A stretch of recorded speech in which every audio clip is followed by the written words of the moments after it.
Chapter 18, The Wars of the Roses, 1454–1471, by Charles Oman.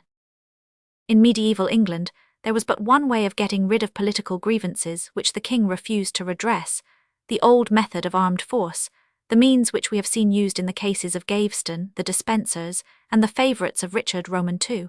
Henry Roman VI was not idle and vicious like Edward II, nor did he yearn for autocratic power like the second Richard.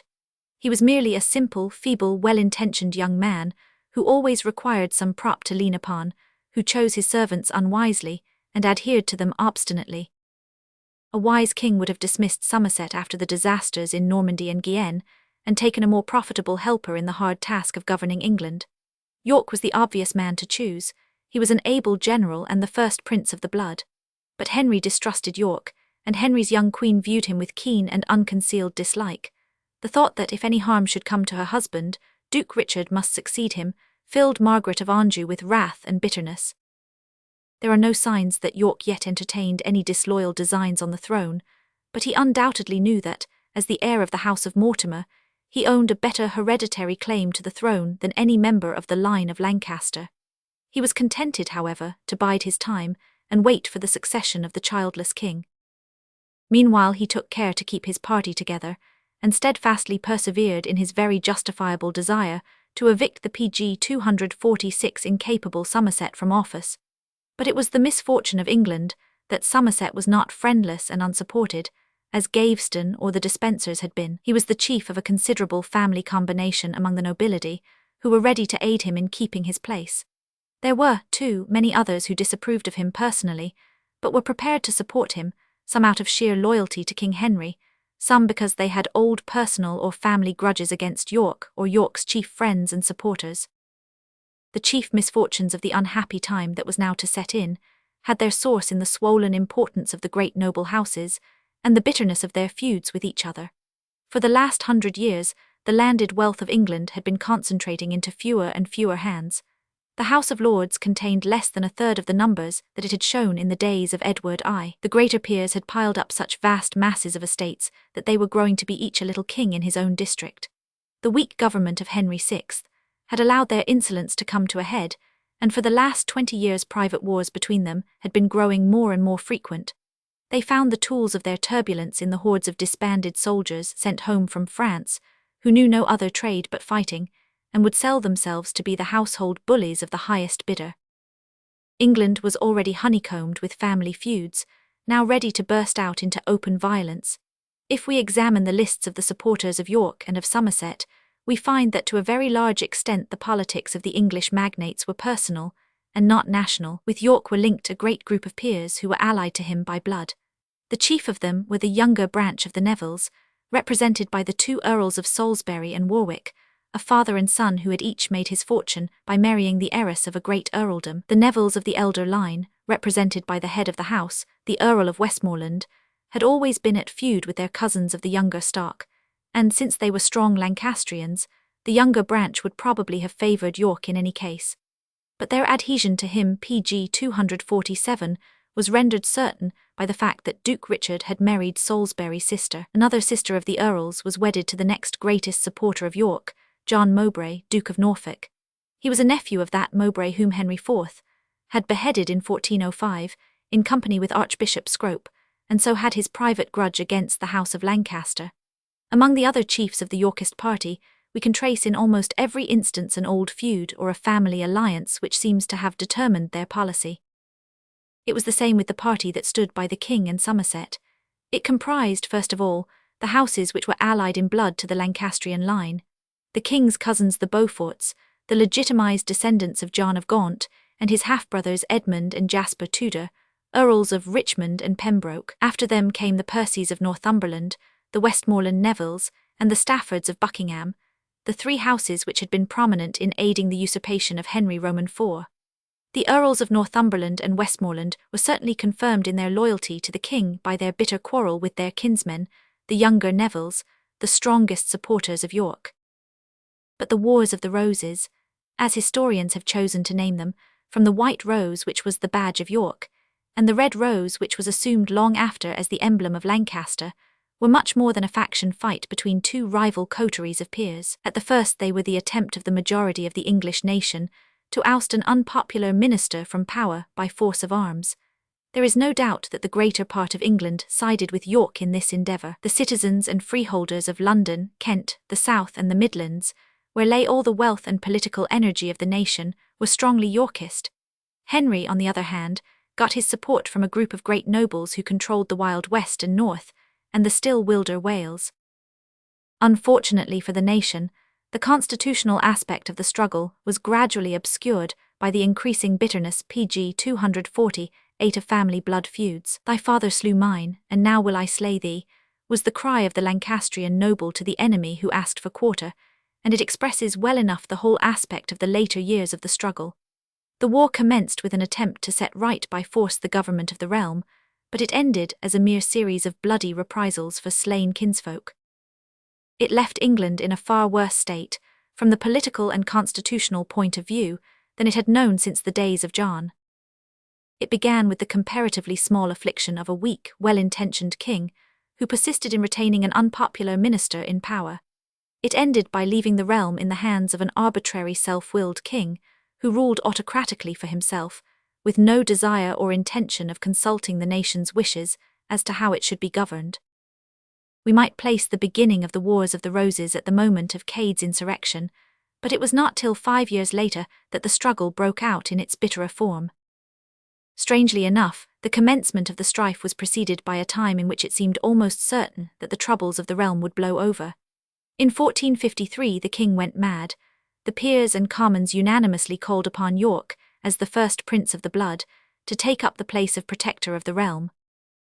He did so to the general satisfaction of the nation, cast Somerset into the Tower, and replaced the old ministers by more capable men. But just as all seemed settled, and York's ultimate succession to the crown appeared inevitable, the whole aspect of affairs was altered by the Queen giving birth to a son, after 9 years of unfruitful wedlock. This completely cut away York's prospect of succession, but he accepted the situation with loyalty and swore allegiance to the infant Prince of Wales. But after 18 months Henry VI suddenly and unexpectedly recovered his sanity. At once at Queen Margaret's behest, he dismissed York and his friends from office and drew Somerset out of the Tower to make him minister once more. This action drove Duke Richard to sudden violence.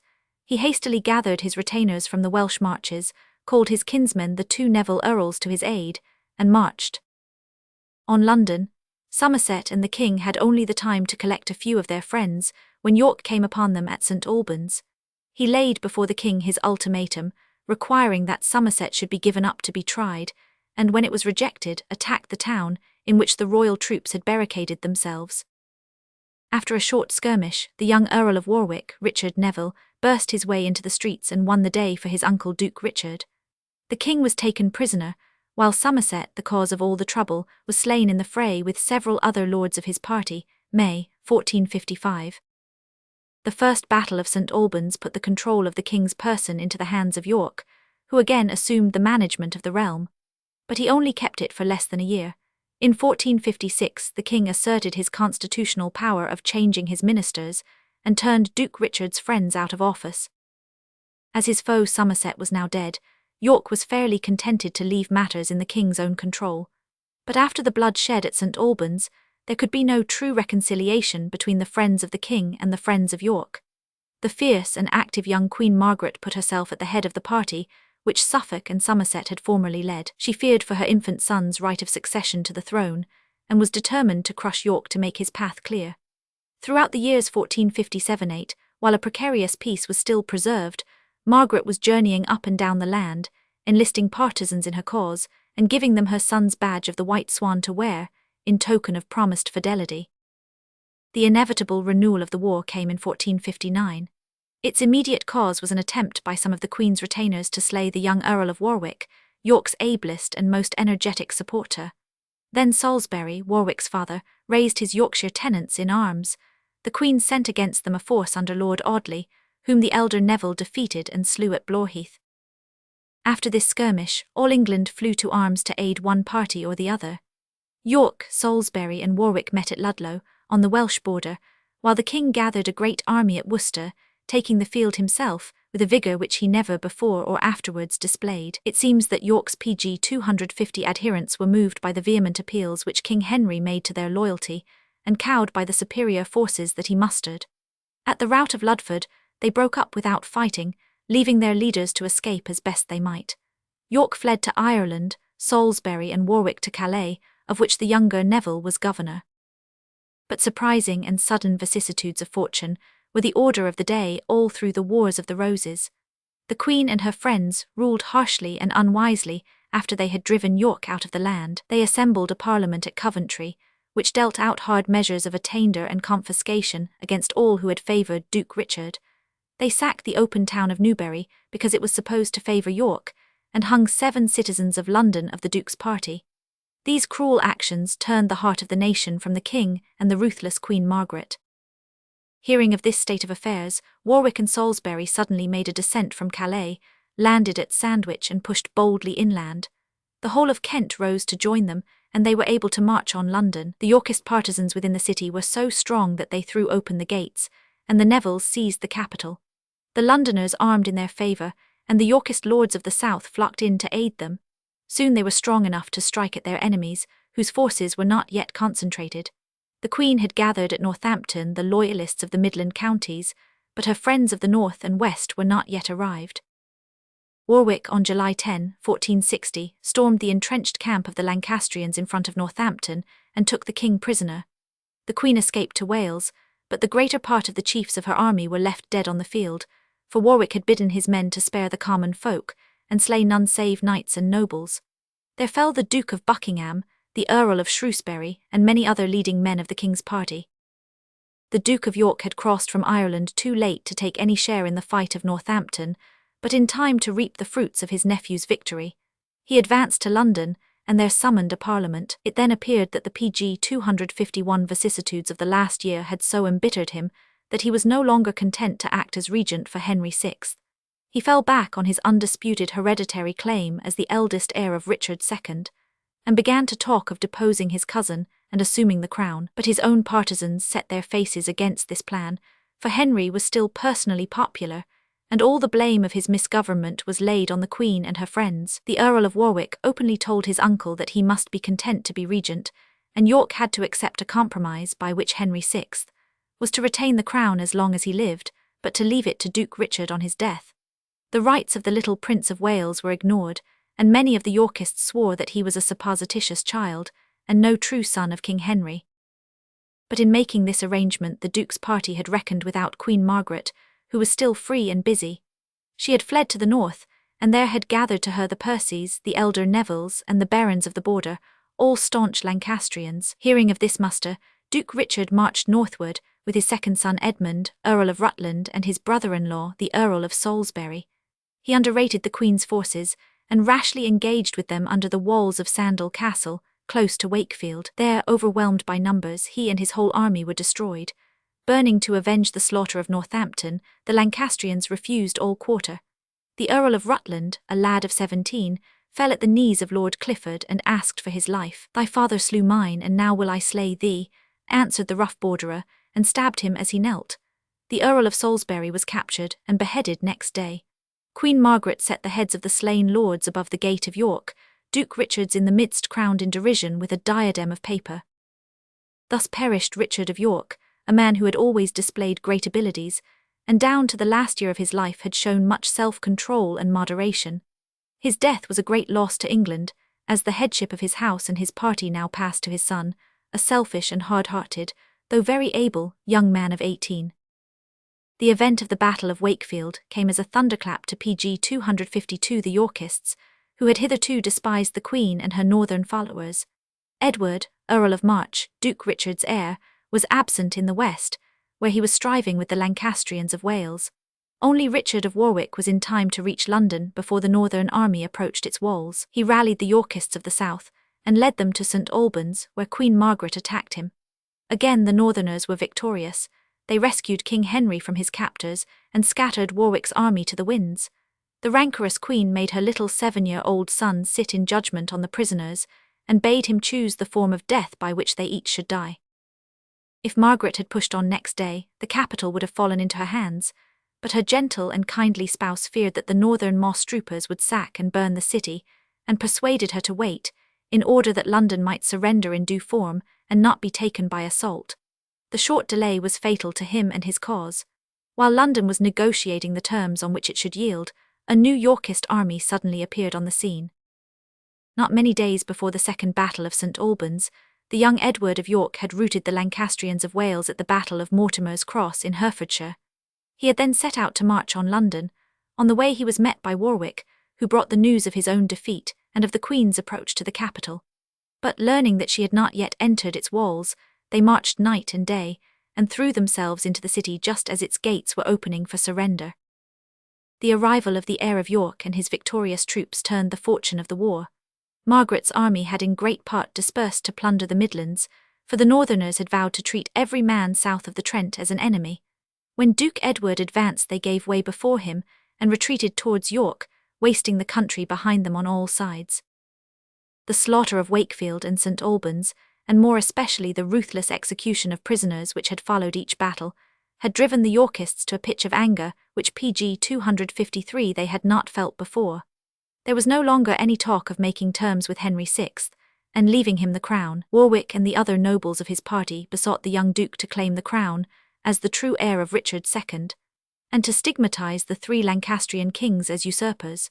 Edward readily consented, and proclaimed himself king at Westminster on his hereditary title, and without any form of election or assent of Parliament. But the new king had to fight for his crown before he could wear it. He and Warwick pursued the Queen's army over the Trent, and caught it up at Towton near Tadcaster in Yorkshire. Here was fought the greatest and fiercest of the battles of the Wars of the Roses. Both parties were present in full force.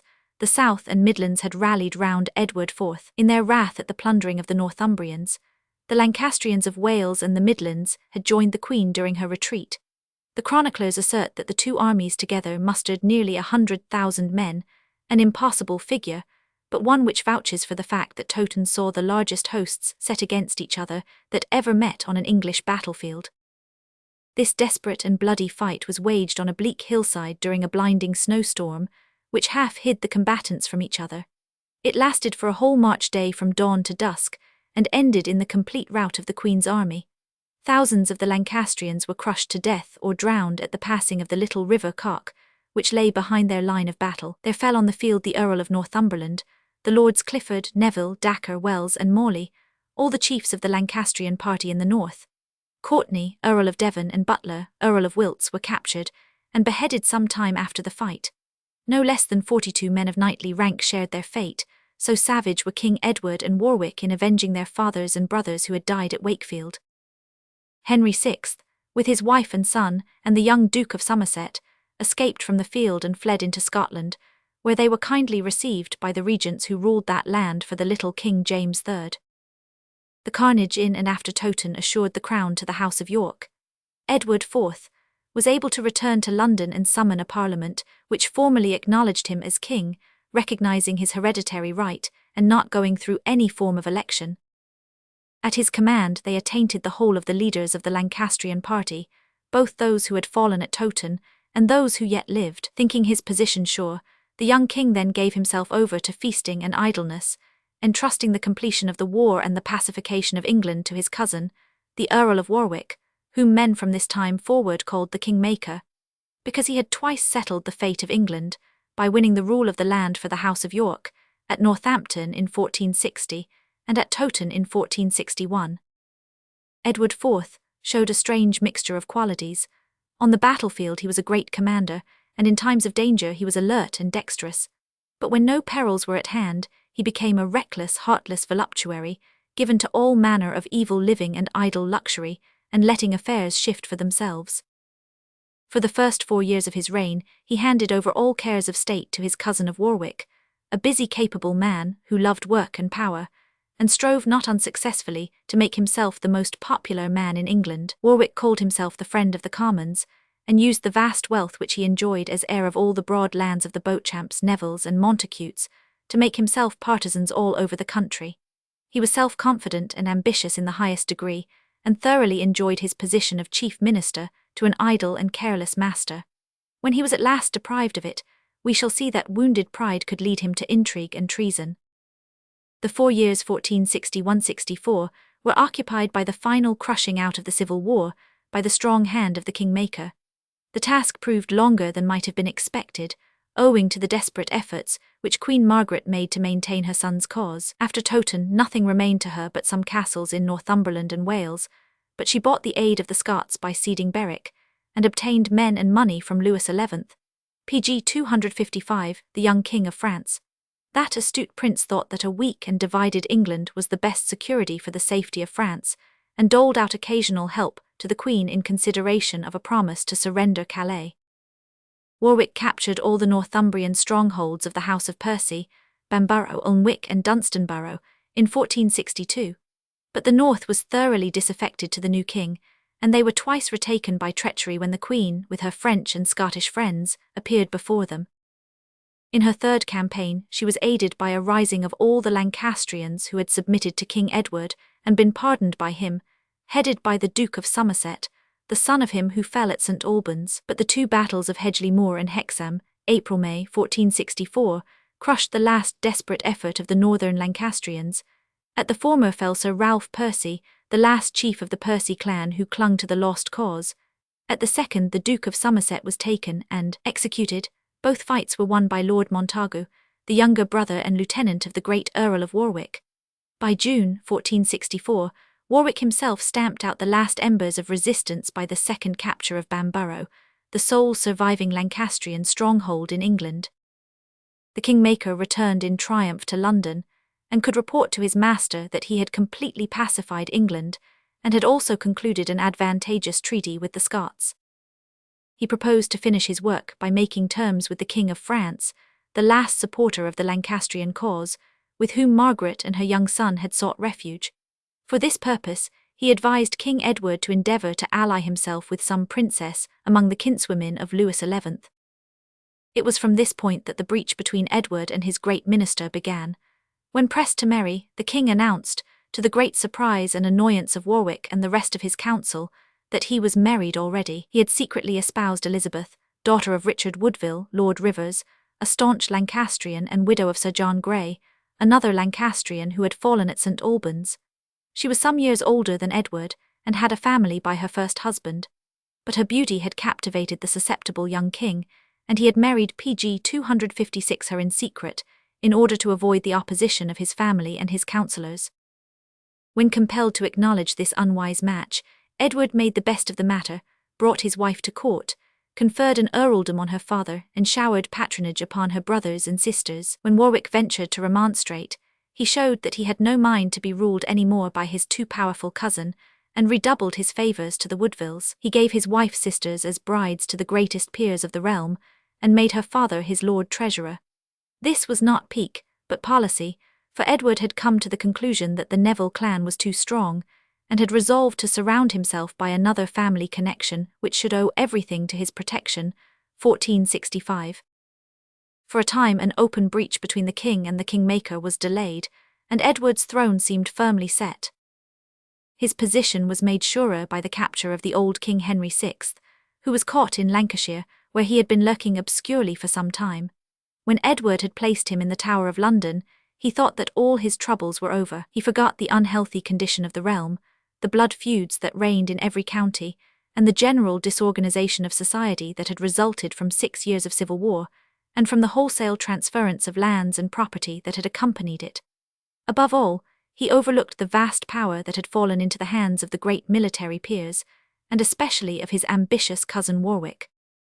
In 1467, Edward put his strength to the trial by dismissing all the kingmaker's friends from office, and by ignominiously disavowing an embassy to France on which he had sent his cousin. From sheer desire to humiliate the great Earl, he concluded an alliance with Charles the Rash, Duke of Burgundy, the deadly enemy of France, because he knew that Warwick was opposed to such a tie. He gave his sister Margaret to be the Duke's wife, and made Warwick escort her on her embarkation for Flanders. The Earl replied by setting treasonable intrigues on foot. He leagued himself with the king's younger brother George, Duke of Clarence, Shakespeare's false, fleeting, perjured Clarence, PG 257, a discontented young man of a very unamiable character. Warwick agreed to give his eldest daughter, the heiress of his vast estates, to the Duke, and they swore to compel Edward to drive away the Woodvilles and rule only under their guidance. Warwick and Clarence were completely successful in their plot. They secretly suborned a rebellion in Yorkshire under Sir John Coniers, one of Warwick's relatives, who was aided by the Neville retainers, as well as by the discontented Lancastrians of the north. Coniers called himself Robin of Redesdale, and gave himself out as the champion of the poor and the redresser of grievances, much as Cade had done 15 years before. He beat the king's army at Edgecote Field near Banbury, and then Warwick and Clarence appeared upon the scene and apprehended Edward at Alney. They beheaded Earl Rivers, the father of all the Woodvilles, and Herbert, Earl of Pembroke, the king's chief confidant. After keeping Edward some months in durance, they released him, on his undertaking to govern according to their desires, 1469. But the spirit of Edward always rose in times of trouble. He cast off his sloth and plotted against the plotters. Taking advantage of an ill-planned Lancastrian rising in Lincolnshire, he raised a great army and suddenly turned it against his disloyal brother and cousin. Warwick and Clarence were chased all across England, from Manchester to Dartmouth, and barely escaped with their lives by taking ship to France. Furious at his failure, the kingmaker resolved to sacrifice all his prejudices and predispositions to revenge. He met the exiled Queen Margaret at Anjou and proposed to her to restore Henry VI to the throne and make an end of the ungrateful Edward. After long doubting, Margaret resolved to take his offer, though she hated him bitterly and never trusted him. To bind the alliance, Edward, Prince of Wales, the Queen's young son, was married to Anne Neville, the Earl's second daughter. Then Warwick and Margaret joined to foment a rising in England. The numerous clan of the Nevilles were prepared to follow their chief, and the surviving Lancastrians were still PG 258 ready to risk themselves in a new plan of insurrection. In the autumn of 1470, Warwick and Clarence landed in Devonshire and raised the standard of the imprisoned Henry VI. Their success showed the deep roots of the Earl's popularity and the precarious nature of King Edward's power. Simultaneous risings broke out all over England, and Edward, betrayed by most of his supporters, had to take ship and fly to Flanders. Henry VI was drawn from his dungeon and was for a few months again King of England. But one more change of fortune was yet to come. Edward IV borrowed men and money from his brother-in-law, Charles of Burgundy, and boldly returned to England in the spring of 1471. He landed in Yorkshire, called his partisans about him, and marched on London. Edward, when his mettle was up, was a captain of no mean ability. He completely outgeneraled his enemy and got between him and the capital. The Duke of Clarence, who had been entrusted with Warwick's western forces, betrayed his father-in-law and joined his brother with the men whom he should have led to the Earl's aid. London and the person of Henry VI fell into King Edward's hands. Warwick came up too late and had to fight the Yorkists at Barnet, a few miles north of the city. There he was completely defeated and slain, losing the battle mainly by the accident of a fog, which caused two divisions of his troops to attack one another. With Warwick fell his brother Lord Montagu, and most of the personal adherents on whom his power rested. But Edward was not yet secure. On the very day of Barnet, Queen Margaret landed at Portsmouth to raise the Lancastrians of the south in Warwick's aid. Hearing of his fall, she turned westward, gathering up a considerable force of adherents as she fled. But Edward rapidly pursued her, and by dint of superior pace in marching, caught her up at Tewkesbury. The Queen's army was intercepted, and penned up with its back to the Severn, then destitute of a bridge. Unable to fly, the Lancastrians had to turn, and fought a desperate battle outside Tewkesbury. But King Edward never suffered a defeat in all his days. His courage and skill carried all before it, and the Queen's army was annihilated. Her young son Edward, Prince of Wales, was slain in the pursuit, though PG 259 he cried for quarter to his brother Clarence. The last Duke of Somerset, the Earl of Devon, and all the surviving Lancastrian magnates fell on the field, or were beheaded next day by the victor. Queen Margaret was taken prisoner and thrown into confinement. On the death of Prince Edward, the old King Henry VI was left the only survivor of the House of Lancaster. The ruthless heir of York resolved that he too should die, and on his return to London had the feeble and saintly prince murdered by the hands of his young brother Richard, Duke of Gloucester, 1471. Thus ended the Wars of the Roses in the complete victory of York, and the extinction of the line of John of Gaunt, after it had sat for 3 generations on the English throne.